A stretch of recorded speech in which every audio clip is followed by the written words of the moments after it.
Hello my dear students, कैसे हो आप सभी लोग। Welcome to our YouTube channel Biogenesis. Today we are going to discuss about the methods of biodiversity conservation. बच्चों, biodiversity है क्या, इसको डिस्कस करेंगे। बायोडायवर्सिटी को कंजर्व कैसे किया जाता है, कितने मेथड्स हैं, इन सीटू कंजर्वेशन क्या है, इक सीटू कंजर्वेशन क्या है, इनमें कौन कौन से चीज आते हैं, इन सारे पॉइंट्स को आज हम लोग क्लियर करने वाले हैं।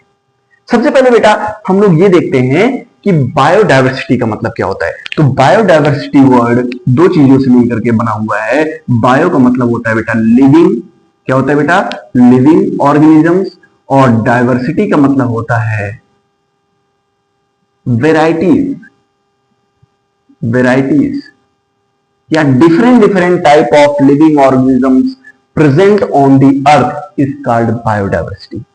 जब भी हम लोग बायोडायवर्सिटी को कंजर्व करने की बात करते हैं तो हमारे दिमाग में एक ही चीज आता है कि सिर्फ और सिर्फ एनिमल्स को कंजर्व करेंगे, ठीक है। लेकिन ऐसा नहीं है, लिविंग ऑर्गेनिज्म तो हमारे प्लांट्स भी हैं, प्लांट्स को भी हमें कंजर्व करने की जरूरत पड़ती है। अच्छा ये बताओ बच्चा, कंजर्वेशन का एम क्या है, क्यों हम इनको कंजर्व करना चाहते हैं, लिविंग ऑर्गेनिजम्स को, कुछ प्लांट्स को, कुछ एनिमल्स को क्यों कंजर्व करना चाहते हैं? क्योंकि ये हमारे अर्थ से एक्सटिंक्ट ना हो जाए, गायब ना हो जाए, विलुप्त ना हो जाए, इस वजह से इनको कंजर्व करना बहुत जरूरी है। तो आइए देखते हैं बेटा कि कंजर्वेशन के कितने मेथड्स हैं, कितने तरीके से हम लोग इन्हें कंजर्व कर सकते हैं। देखना बेटा, बायोडायवर्सिटी को कंजर्व करने के दो मेथड्स हैं। पहला मेथड क्या है बेटा, इन सीटू, इन सीटू बोले या इसे बोलते हैं on site, on site conservation या इन सीटू कंजर्वेशन, दोनों बोलते हैं बेटा, ठीक है, याद रखोगे। दूसरा है बेटा इक सीटू कंजर्वेशन, इक सीटू बोले या ऑफ साइट बोले, ऑफ साइट कंजर्वेशन बोले, कोई दिक्कत बेटा नहीं ना। तो देखना बेटा, बायोडायवर्सिटी को कंजर्व करने चल रहे हैं, बायोडायवर्सिटी को कंजर्व करने के मेथड्स को पढ़ने चल रहे हैं। तो दो तरीके से कंजर्व किया जा सकता है। एक तो ये है कि जहां पर वो लिविंग ऑर्गेनिज्म रह रहा है उसी जगह पर उसे कंजर्व कर दिया जाए, प्रोटेक्शन प्रोवाइड कर दी जाए, चारों तरफ बाउंड्रीज कर दी जाए, वहां पर कुछ रूल्स और रेगुलेशंस लगा दिए जाएं ताकि वहां पर ह्यूमन इंटरफियरेंस ना हो ज्यादा, जिससे कि प्लांट को नुकसान पहुंचे या एनिमल्स को नुकसान पहुंचे। तो यानी उसके नेटिव प्लेस पर जहां पर वो रह रहा है उसी जगह पर उसे कंजर्व कर दिया जाए, तो उसे बोलते हैं ऑन साइट कंजर्वेशन या in situ conservation. Is that clear? ठीक है।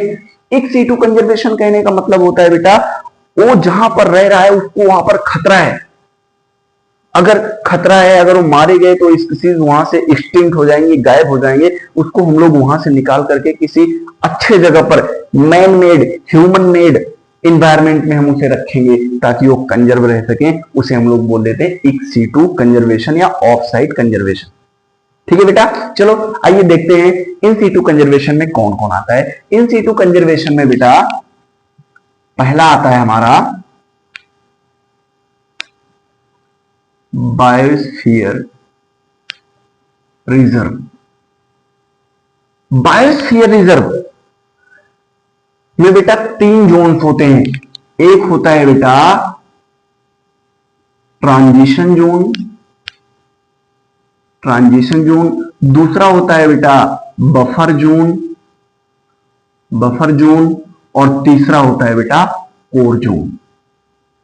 देखना बेटा, ट्रांजिशन जोन में ह्यूमंस की पॉपुलेशन वहां पर जा सकती है, एक्टिविटीज कर सकती है, बट बफर जोन में पार्शियली अलाउ होता है, जा भी सकते हैं नहीं भी जा सकते, जाएंगे भी तो बहुत लिमिटेड अमाउंट में हम वहां पर काम कर सकते हैं, ठीक है। वहां से वुड वगैरह नहीं ले आ सकते हैं फायर जलाने के लिए, ठीक है बेटा। और तीसरा है कोर जोन, यहां पर तो बिल्कुल अलाउ नहीं है, नॉट अलाउड रीजन है, नॉट अलाउड रीजन है, यहां पर बिल्कुल अलाउ नहीं है, क्योंकि यहां पर ऐसे जानवर रहते हैं, ऐसे एनिमल्स रहते हैं, अगर यहां पर आप गए तो आपको ले जाएंगे, ठीक है बेटा, आपको सीधा गायब भी कर देंगे, खा जाएंगे। बफर जोन में बेटा पार्शियली अलाउ होता है, कैसा अलाउ होता है बेटा, पार्शियली अलाउ, ठीक है। और यहां पर बिल्कुल अलाउ होता है, सॉरी यहां पर ट्रांजिशन जोन में अलाउ होता है। ठीक है बेटा, कोई दिक्कत?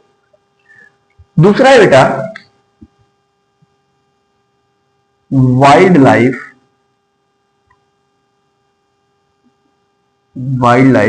सेंचुरीज।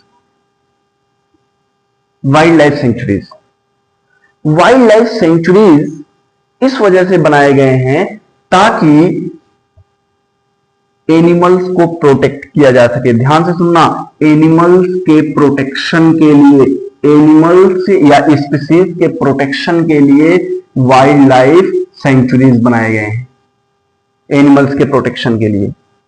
कोई दिक्कत बेटा? और उनके हैबिटेट को भी, एनिमल्स को प्रोटेक्ट करेंगे और उनके हैबिटेट को भी, देयर हैबिटेट, उनके हैबिटेट को भी हम लोग प्रोटेक्ट करते हैं। कोई दिक्कत बेटा? नहीं ना। तीसरा है बेटा हमारा नेशनल पार्क, नेशनल पार्क। और चौथा है हमारा बेटा बायोडायवर्सिटी हॉटस्पॉट, बायोडायवर्सिटी हॉटस्पॉट। देखना बेटा, बायोडायवर्सिटी हॉटस्पॉट क्या है और नेशनल पार्क क्या है। नेशनल पार्क इस वजह से बनाया जाता है, गवर्नमेंट इस वजह से बनाती है ताकि वहां पर जो पीपल हैं, ठीक है, जो पब्लिक है, जाकर के एंजॉय कर सके, और वहां पर स्टडी के लिए जो स्टूडेंट्स जाते हैं, रिसर्च करने के लिए जो स्टूडेंट्स जाते हैं, वो रिसर्च कर सके। ठीक है, तो नेशनल पार्क इस वजह से बनाए जाते हैं ताकि पब्लिक वहां पर एंजॉय कर सके, पब्लिक एंजॉय कर सके, और जो स्टूडेंट्स हैं ये रिसर्च कर सके, स्टूडेंट जो हैं ये रिसर्च कर सके। ठीक है, और यहां पर बेटा हिस्टोरिकल प्लेसेस भी होते हैं, हिस्टोरिकल प्लांट्स या जो है हिस्टोरिकल एनिमल्स भी होते हैं। ठीक है, उनको भी देखने के लिए जाते हैं। अगला बेटा बायोडायवर्सिटी हॉटस्पॉट। अच्छा ये बताओ, हॉटस्पॉट का मतलब क्या समझते हो? जैसे आप लोग कहीं घूमने जाते हो तो जो है टूर पर जाते हो, दूर निकलते हो तो कहते हो कि यार ये बेस्ट हॉट स्पॉट है सेल्फी लेने के लिए, सेल्फी हॉट स्पॉट ऐसे लिखा रहता है, वहां पर जाकर के हम लोग सेल्फी लेते हैं। इट मींस वो यूनिक प्लेस है। क्या बेटा? वो यूनिक प्लेस है, उस यूनिक प्लेस पर हम लोग सेल्फी लेने जा रहे हैं। वैसे ही ये बायोडायवर्सिटी हॉट स्पॉट है। बायोडायवर्सिटी हॉट स्पॉट कहने का मतलब है यहां पर मैक्सिमम डाइवर्सिटी है, मैक्सिमम डाइवर्सिटी है किसकी? स्पीसीज की, स्पीसीज की मैक्सिमम डाइवर्सिटीज है। इस वजह से इसको कंजर्व करना बहुत जरूरी है। अगर ये डाइवर्सिटी मेंटेन न रही तो हम लोग भी नहीं रहेंगे। ठीक है बेटा, देखो डाइवर्सिटी होना बहुत जरूरी है। अगर डाइवर्सिटी ना रही तो ह्यूमंस का पॉपुलेशन सरवाइव करना मुश्किल हो जाएगा, ह्यूमंस की पॉपुलेशन सरवाइव नहीं कर पाएगी बेटा। ठीक है, तो आइए देखते हैं हम लोग इन सीटू कंजर्वेशन के बारे में। इन सीटू कंजर्वेशन खत्म हुआ यहीं पर। ठीक है बेटा, नोट करो फटाफट, फिर आगे बढ़ते हैं। देखना तो फटाफट मुझे ये बताओ बेटा, इन सीटू कंजर्वेशन में कौन कौन आते हैं? पहला है बायोस्फीयर रिजर्व, दूसरा है वाइल्ड लाइफ सेंचुरीज, तीसरा है हमारा नेशनल पार्क, और चौथा है हमारा बायोडायवर्सिटी हॉटस्पॉट। ठीक है बेटा, अब हम लोग बात करेंगे एक सीटू कंजर्वेशन के बारे में। देखना एक सीटू कंजर्वेशन में कौन कौन आते हैं। जैसे बेटा botanical garden, botanical garden, zoological park, zoological park, wild life safari, wild life safari. याद रखना बेटा, देखना यहां पर वाइल्ड लाइफ सफारी है, यहां पर वाइल्ड लाइफ सेंचुरीज है, दोनों में डिफरेंस है। क्या डिफरेंस है? वाइल्ड लाइफ सफारी में हम लोग बनाते हैं, ह्यूमन लोग बनाते हैं, एक ऐसा जंगल बनाएंगे जहां पर ह्यूमंस लोग जाकर के विजिट कर सके, टूर कर सके, वहां पर घूम घूम करके देख सके कि क्या हैबिटेट है शेर का, क्या हैबिटेट है खरगोश का। ठीक है, देख सके और एंजॉय कर सके। यानी वहां पर आप प्रोटेक्टेड वैन में घूम सकते हो। जैसे आप लोग मूवी वगैरह में देखते हो कि एक वैन रहती है और चारों तरफ जाली लगी हुई होती है ताकि कोई एनिमल उस पर हमला ना कर सके। ठीक है, तो पहले लोग सफारी से जाते रहे होंगे, इस वजह से नाम दे दिया गया वाइल्ड लाइफ सफारी। ठीक है, एनिमल्स को देखने के लिए लोग वहां पर सफारी से घूमने जाते थे।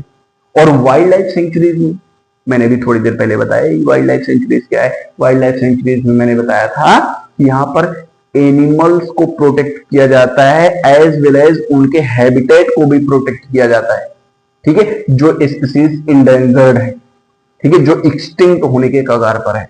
इज दैट क्लियर बेटा? तो बोटेनिकल गार्डन हो गया, दूसरा हो गया जूलॉजिकल पार्क, तीसरा है वाइल्ड लाइफ सफारी, चौथा है बेटा cryo preservation. Cryo preservation, cryo preservation कहने का मतलब होता है बेटा गैमीट्स उसके साथ साथ पॉलन ग्रेन्स को कंजर्व किया जाता है बेटा। ध्यान देना, गैमीट्स और पॉलन ग्रेन्स को कंजर्व करके रखा जाता है बेटा, क्रायो प्रिजर्वेशन किया जाता है बेटा लिक्विड नाइट्रोजन में। किसमें बेटा? लिक्विड नाइट्रोजन में। और लिक्विड नाइट्रोजन का जो टेम्परेचर होगा बेटा -196 डिग्री सेल्सियस होता है। इज दैट क्लियर बेटा?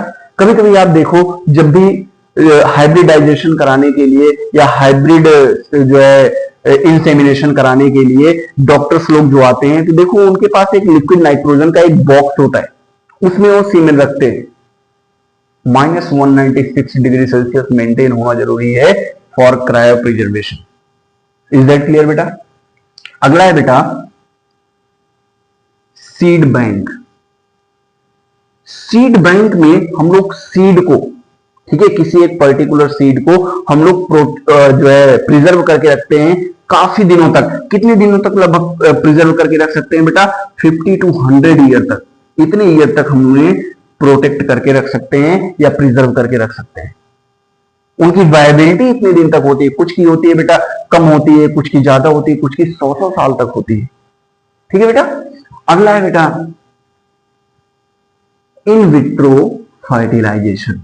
In vitro fertilisation, in vitro fertilisation कहने का मतलब होता है, इन विट्रो का मतलब होता है बेटा outside of the body, lab में प्रोड्यूस किया जा रहा है। ठीक है, लैब में फर्टिलाइजेशन कराया जा रहा है। याद रखना इन विट्रो वर्ड यूज किया जाता है, एक वर्ड और यूज किया जाता है बेटा इन वीवो। इन वीवो का मतलब होता है inside the body, inside body, body के अंदर। ठीक है बेटा? और एक होता है इन विट्रो। इन विट्रो का मतलब होता है outside of the body. Outside of the body कहां प्रिजर्व करके रखेंगे? लैब में। ठीक है, लैब में परफॉर्म करते हैं। याद रखोगे बेटा? बहुत अच्छी बात। ठीक है, इन विट्रो फर्टिलाइजेशन, लैब में हम लोग फर्टिलाइजेशन कराते हैं एक अपने हिसाब से। ठीक है, जो प्रोजनी चाहिए हमें, ठीक है, उसके हिसाब से हम लोग फर्टिलाइजेशन करा लेते हैं। सातवां है बेटा, लास्ट है, जिसको हम लोग बोल देते हैं बेटा टिश्यू कल्चर। टिश्यू कल्चर का एम क्या होता है? टिश्यू कल्चर का एम होता है बेटा डिजायर्ड जीन या डिजायर्ड कैरेक्टर को हम लोग एक्वायर करें। ठीक है, किसी एक प्लांट से पर्टिकुलर टिश्यू को हमने निकाला और उसे कल्चर किया, एक नया प्लांट बना करके तैयार कर दिया। ठीक है, हम लोग जेनेटिक इंजीनियरिंग में पढ़ते हैं टिश्यू कल्चर का इंपॉर्टेंस। ठीक है बेटा, ये in situ conservation and ex situ conservation ये हमारे लिए बहुत इंपॉर्टेंट है। इससे इसके एग्जाम्पल से नीट में कई बार क्वेश्चन पूछा गया है। ये आपके लिए इंपॉर्टेंट है बेटा, इन सीटू कंजर्वेशन के कितने एग्जांपल्स हैं, एक्स सीटू कंजर्वेशन के कितने एग्जांपल्स हैं, आप लोग इसको याद रखोगे। फटाफट इसका स्क्रीनशॉट ले लो बेटा। मिलते हैं अगले वीडियो में, तब तक के लिए बाय बाय।